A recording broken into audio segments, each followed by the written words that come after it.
existence. Having laid that, what I call brief introduction, permit me now as well to go and say something about the question of the Barbadian society and from whence we came. The fact is that Barbados represented a crucible, an experiment for the establishment of enslavement in this region and even in the Americas. Many of the slave ships which came to the USA stopped at Barbados first. And the research that I have looked at showed that we had cousins and aunts and uncles and other relatives who came through the Caribbean and ended here in the USA. I was in Baltimore several years ago, and I went to a church there, and I saw a lady. And as I looked at her, I thought she was a Barbadian lady I knew well. So I went to her to greet her. They say, "How long have you been here?" And then when she opened her mouth and I heard the very broad southern accent, I knew that she was not from Barbados. But the genetic markers were clear, that she was one of us, that you are all one of us. In Barbados, we have begun a work of public education, as far as the Commission is concerned. We've had a number of what we call town hall meetings, where we met the civil society. Our committee is broad-based, representatives from various women's groups, representatives from the Rastafari movement, representatives of the church, representatives of the legal fraternity. In fact, our colleague, Comrade David Commission, represents very well, very ably, that legal mind that we need on the committee. We have already delivered a preliminary report, notice I said preliminary report, to the Ministry of Culture, under whose offices we are established. And that preliminary report charts the way forward. We are engaging with civil society. We are also engaging, and this is something that Comrade Commission has emphasized, we are engaging with the youth in particular. Because if you know, as you look around here, most of us who are from the various Caribbean commissions are a little elderly. We're a little older. And therefore, it is important for us to have the youth, the very young, on board. So one of the strategies of the Barbados Task Force is to engage with the youth throughout our schools, or high schools, and our primary schools. We partner with the Pan-African Commission in Barbados, which is established in various schools what is called a Mabalozi program. That Mabalozi program is intended to sensitize our people on the question of Africa and things African. Just before I close, let me make it clear that we are operating against pushback. I think we all know that. So that in the newspapers, we are already having to challenge views such as the one that Professor Beckles raised about Africans being complicit. We have had to remind them of the so-called Stockholm effect. The fact that because a few people collaborate, it cannot be an indictment on our people as a whole. That's right. The fact that somebody may be held captive in a bank and side with their captors is not an indication of the surrender of a people. That's right. It's really a realization of the reality of what happens to the mind when it's depressed.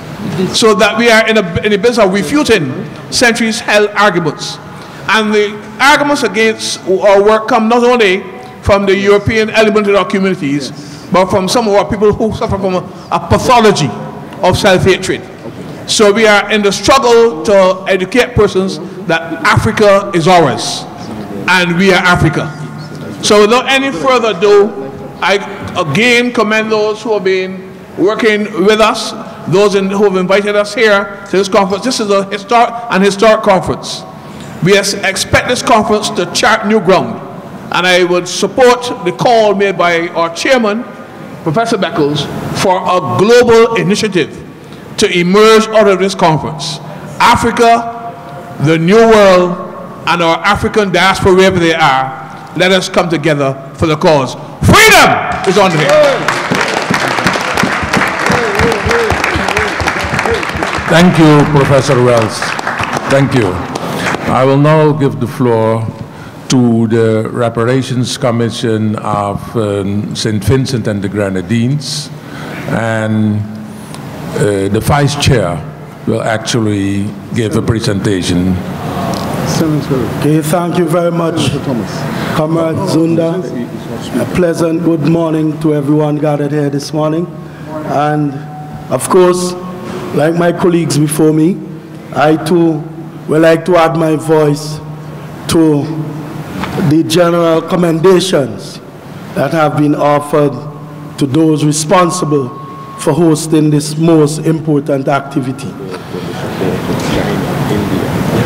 In the case of St. Vincent and the Grenadines, while we are not unique in terms of the oppression of those of European stock, it is important that we point out a little peculiarity that exists, in the sense that we believe that in St. Vincent and the Grenadines, we have a strong case to make, in addition to the enslavement of our African forefathers and mothers, that we also had two other serious cases of genocide in terms of the indigenous Kalinago people, as well as a people native to St. Vincent and the Grenadines that some people choose to call Black Caribs, but persons who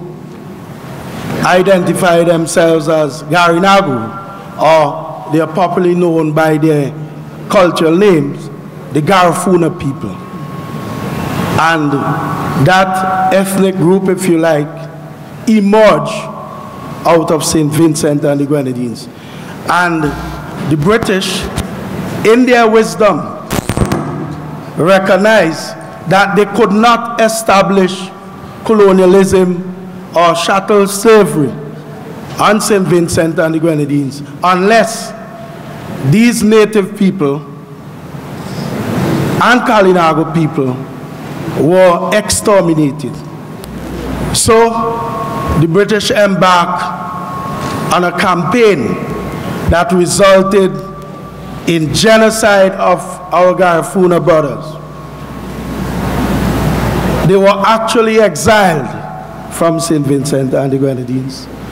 And the few that remained were basically placed to live in what we would consider to be inhospitable environment at the time.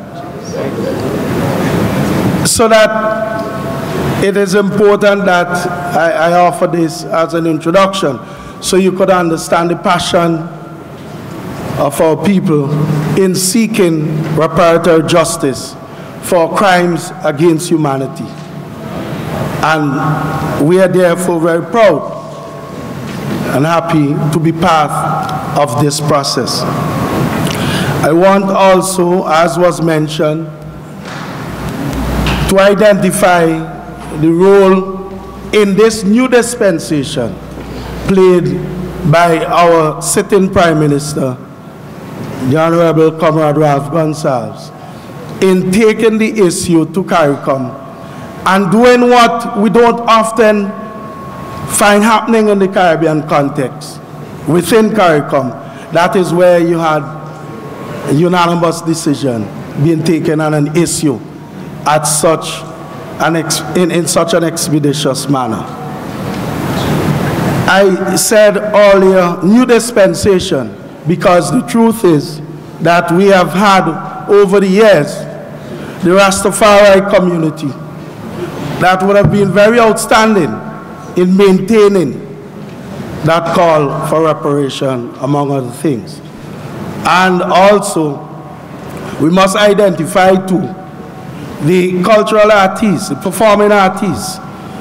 In this case, a brother, Soli, a Calypsonian, was indeed significant in terms of the new dispensation, or if you like, the new initiative that emerged. I guess with the constraints of time, I would now look at some of our activities. Now, we were proud to host the very first conference in September 2013 And this was a regional conference, CARICOM conference, that basically gave momentum to the movement. And by that time, our commission was fully established, comprising of many sectors, and of course, importantly, women. We also had the lawyers, the churches, the Rastafari community, finance. Yes, we do have persons representing finance, because we are not afraid to say that it is important that we also look at a dollar value for what was done if we are going to remedy some of the issues that we are looking at in terms of reparations movement. Now, in terms of our activities, we have focused primarily on public education and public awareness. And we need to say that we recognize also that not the entire community is behind us or with us on this issue of reparation. We have to do a lot of work among our African people to convince them that this was a crime, and indeed there is need for justice. We cannot take it for granted that they are all in support of us. That's right. And therefore, we felt public education, public awareness was absolutely important. And we have targeted the young, the students, especially the students at the secondary school level, what you would call the high school. Okay? And basically, what we have done is to take the discussions to them. So we go to the various districts, we go to the various schools. We have also gone into the communities.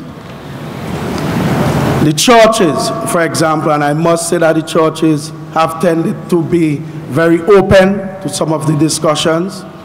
Perhaps too is because of the involvement of the churches on the wider committee. But we have taken that discussion to the churches. I identify the churches because in the Caribbean context, some of our churches are very, if you like, reactionary. But we have had fairly good responses from our churches thus far. And what we have identified as being very important in this period upcoming is the need for us to resolve or set up small committees to examine specific issues as they relate to the 10-point agenda that was adopted by the Regional Reparations Commission. And that is the stage at which we are. I must say that the movement goes up and down. What we see happening, especially around major events like African Liberation Day, which is celebrated in May, Emancipation Day, August 1st, those activities or those moments allow us to, if you like, give great impetus to the work of the committee. So what we have been doing, we have been working with other organizations to organize these activities and, of course, keep the reparations issue very much alive. Finally, I must say, given the support from the Prime Minister and by extension the government, we have been able to maintain in a consistent way in the public domain the whole issue of reparations and why we must proceed. We are fortunate in the sense that we had a national debate in Parliament on the whole issue of reparations, and the motion was actually carried by the majority.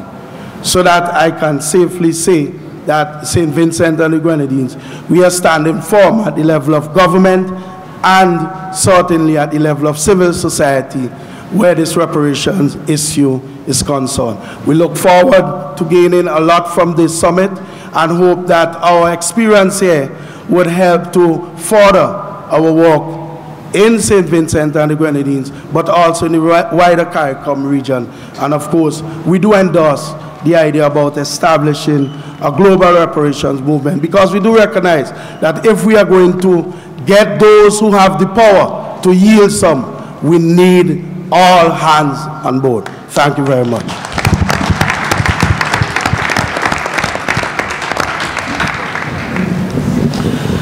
Thank you, Representative of St. Vincent and the Grenadines. I now give the floor to Mr. Smith, Chairman of the Reparation Committee of the Bahamas. Thank you kindly, Mr. Chair. I am accompanied to this conference by my colleagues, Keisha Ellis and Clifford Williams. Please stand so they can see we got young people.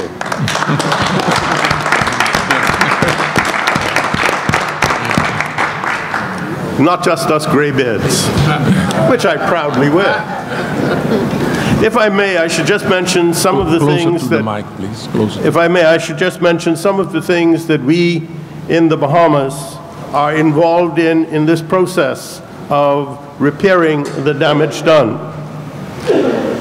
We have taken a position of recognizing that we are a state covering 100,000 square miles of territory.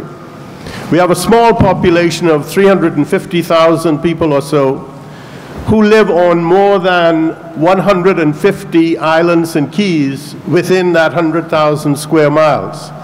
We've also taken the position that it is critically important that each citizen throughout the country is offered an opportunity to have a say in this issue. We recognize that there will be those who will say, as a conservative daily newspaper said in an editorial shortly after the conference, that this was a crazy cockamamie scheme. But which that was a wonderful, wonderful editorial, because they also published immediately afterwards some letters in support of that position. But it prompted a few people to also respond to the negative in their position and to put in very graphic and meaningful terms what reparations is all about. And that led to the appointment of our committee, which took place in January of 2014, which permitted us to attend our first commission meeting in Barbados, where we got a wonderful education in recognizing that we truly in the Caribbean are one people.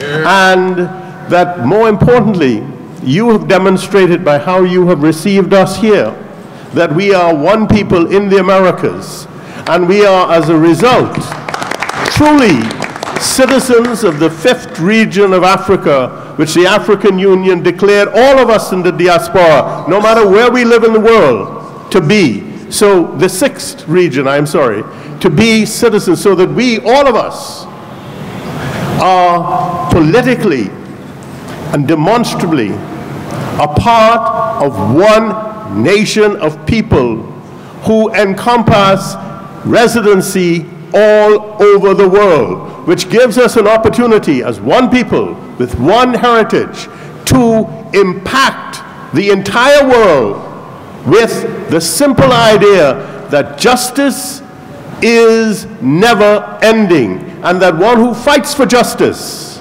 is fighting a noble cause and is truly heroic.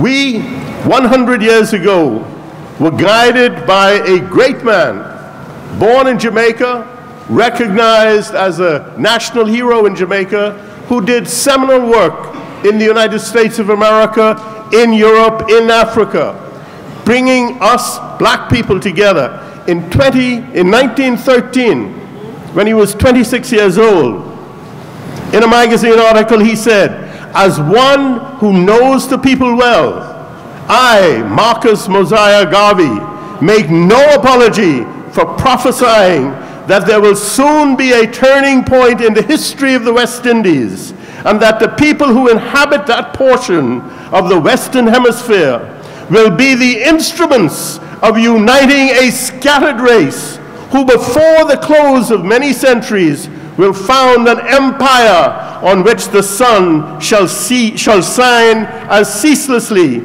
as it shines on the empires of the north today.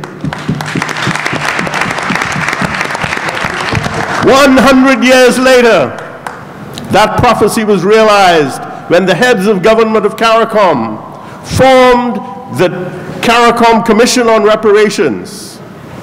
That prophecy continues to be fulfilled with the creation of your reparations. And I compliment and congratulate and welcome you formally to the process of liberating all of our people, because more than, in my mind, achieving money from the Europeans, is helping to liberate our people from a sense of slavery still residing in too many of their hearts, where they do not believe they are equal or deserving of equality. We, all of us who understand that, have an obligation to carry that message wherever we go, to say that God made us a free people, and we deny God when we allow others to enslave us.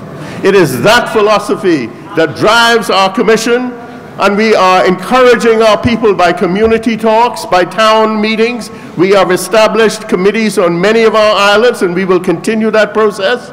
We will continue the debate, the argument, and I call on all of us to never let down that great prophet, that great liberator of the black man, Marcus Mosiah Garvey, and one day have the entire world recognize that all of us continue his fight to liberate our minds, to liberate ourselves, and to liberate our states. Thank you very much.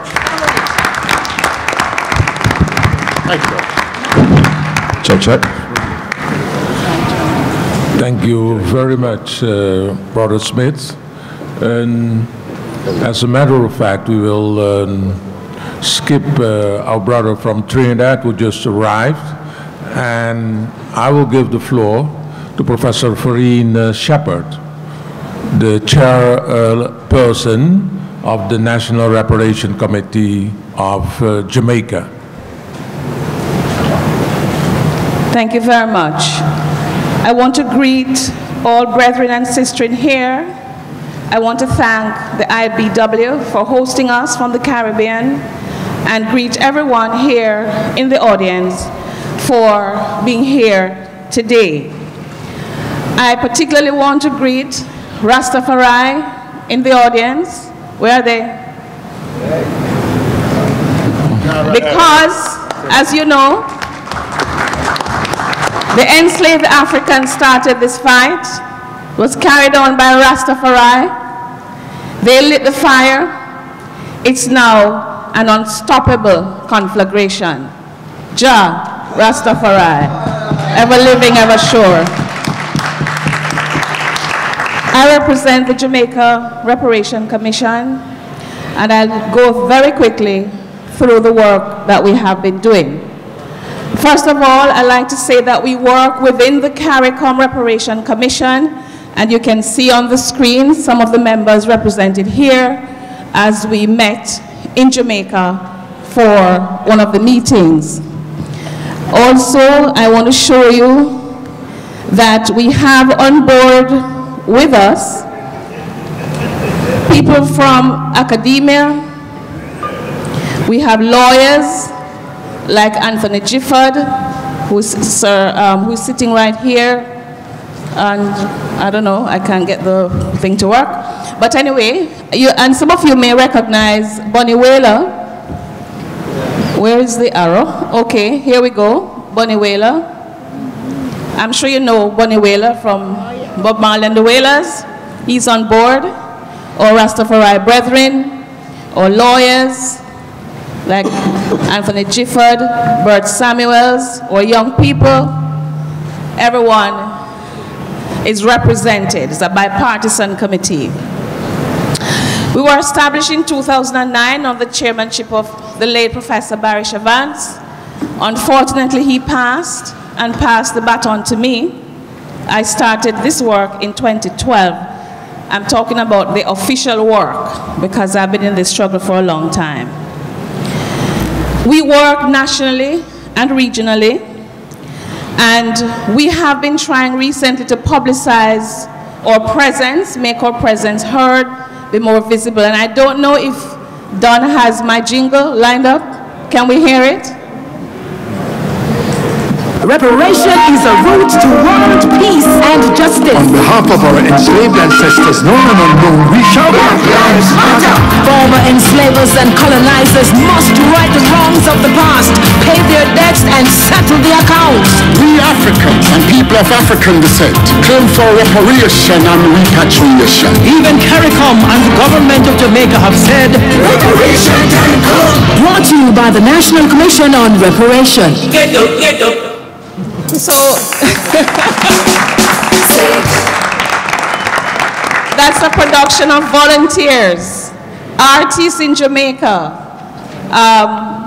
or reggae artists and other artists who came together, and our media people, broadcasters who did the lyrics and so on.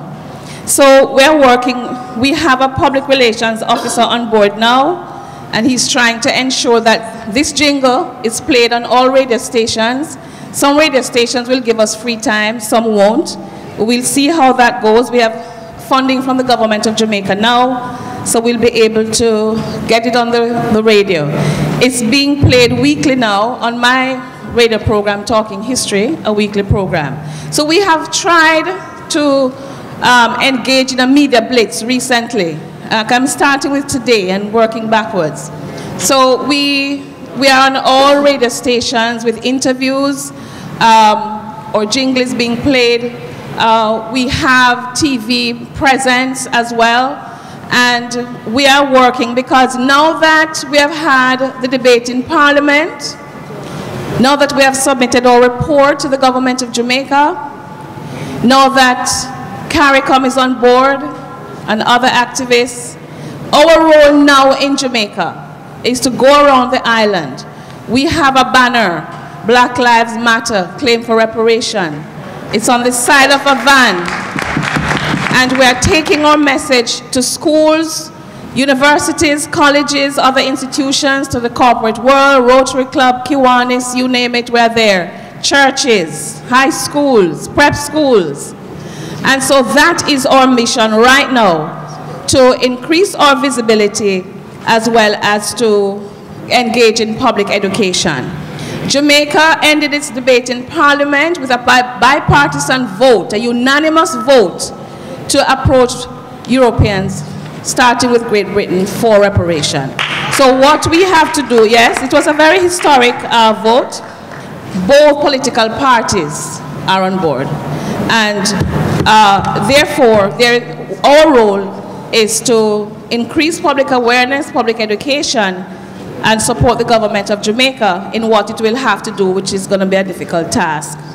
So let me just quickly, I don't know if you can see our terms of reference: receive submissions, hear testimonies, evaluate research, and undertake public consultations with the aim of guiding a national response to reparation.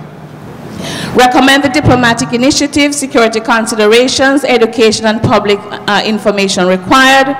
Recommend the form or forms that reparation must take, taking into account social, moral, cultural, economic, and international factors, and provide a report of our deliberations and recommendations to the relevant minister.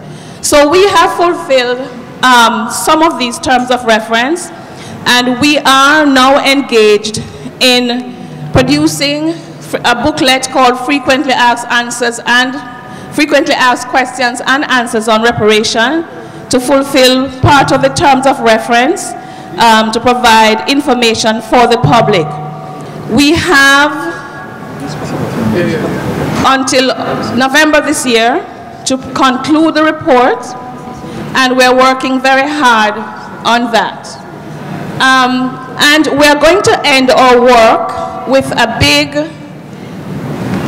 outside broadcast with one of the major radio stations in October, because this year is the 150th anniversary of the Morant Bay Massacre, in which over 400 Jamaicans were murdered by the British military, with some local collaborators, I have to say.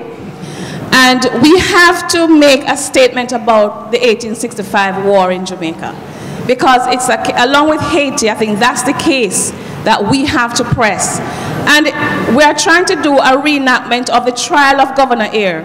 And therefore, we have started to plan with media houses, with people from the Edna Manley College of the Visual and Performing Arts, the Philip Sherlock Center for the Creative Arts in Jamaica, with our young lawyers, with our old lawyers, because we're going to reenact this in September this year, and then end at Morant Bay, where this crime was committed, to publicize our work and then end our work, because you know how it is, next year's election in Jamaica, and we have to produce our second report before all this takes place.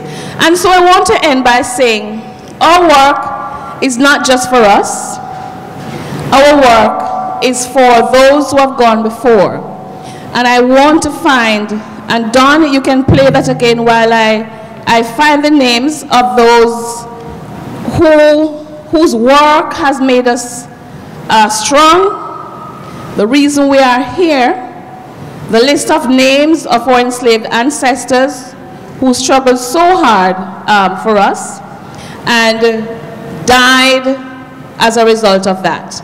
Can't find it right now, but I think you know some of their names. And so, in their name, we say, reparation time come. Over to you, Don. Reparation time come. Jingle once more. Justice. On behalf of our enslaved ancestors, known and unknown, we shout Black Lives Matter.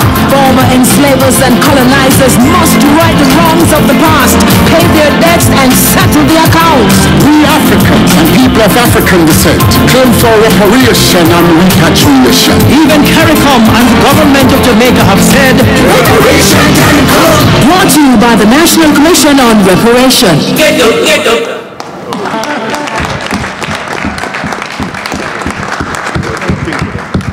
So I found the names. So there are two moments in Jamaican history I want to bring to your attention. The 1831 war with those names, and then the Morant Bay, some of the Morant Bay victims that we can see here. Thank you very much. Okay. Thank you, Farine Shepherd of Jamaica.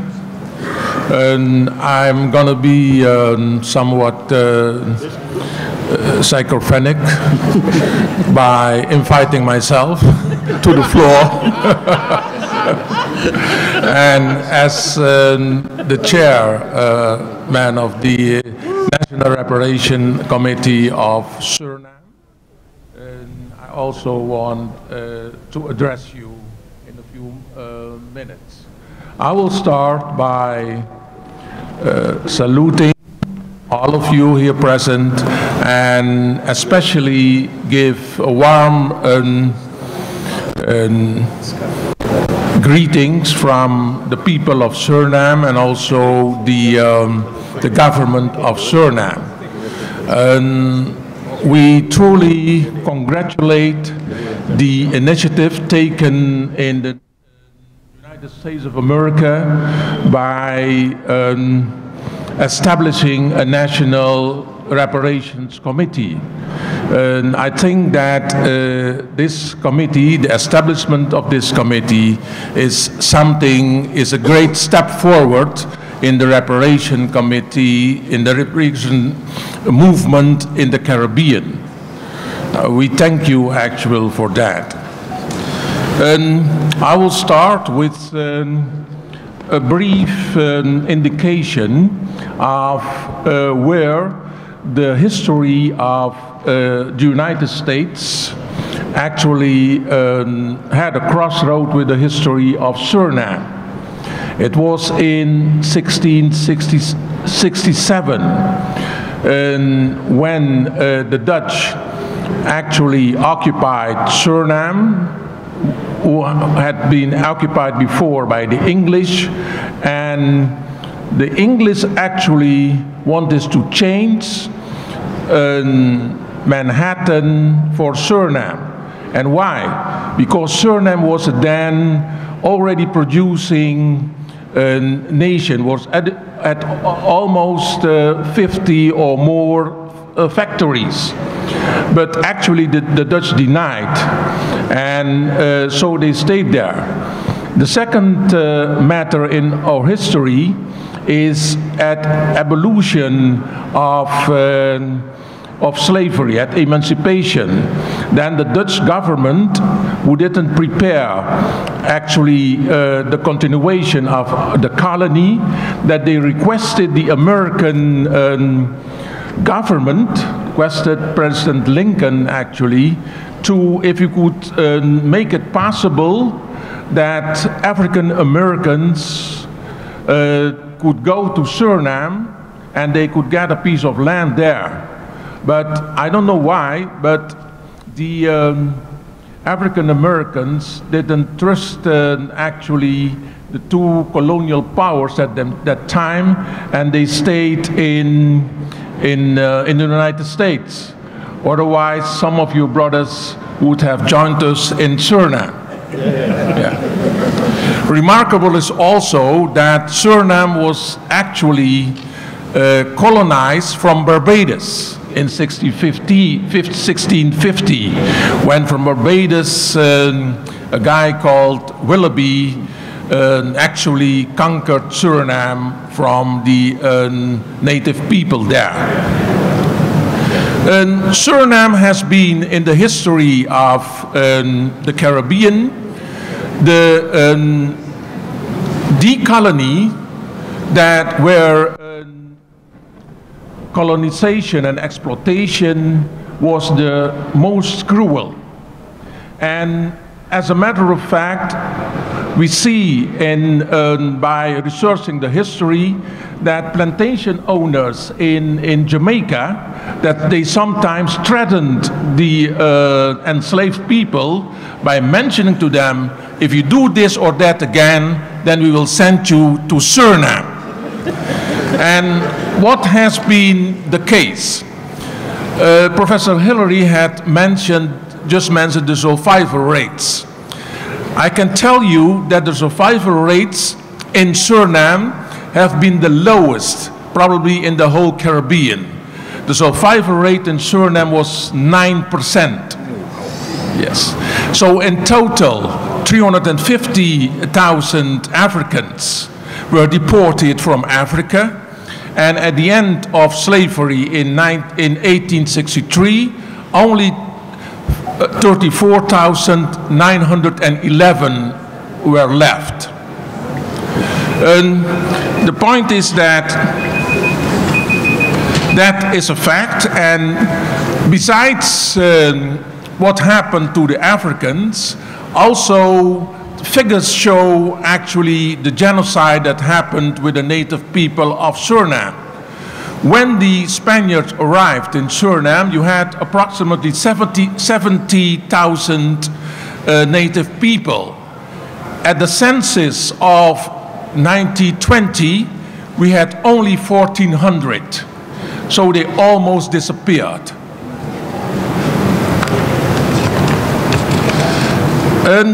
Regarding the National Reparations Committee of Suriname, this committee was established within 48 hours after the President of Suriname arrived from the 31st Head of States meeting in Trinidad.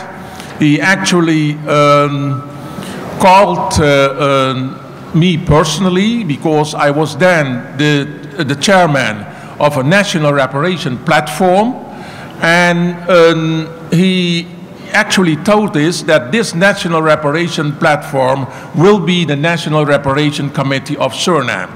And within 2 weeks, the committee was officially established.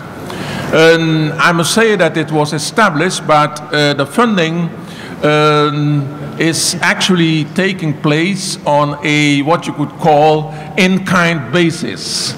So when we request, then we will get some funds.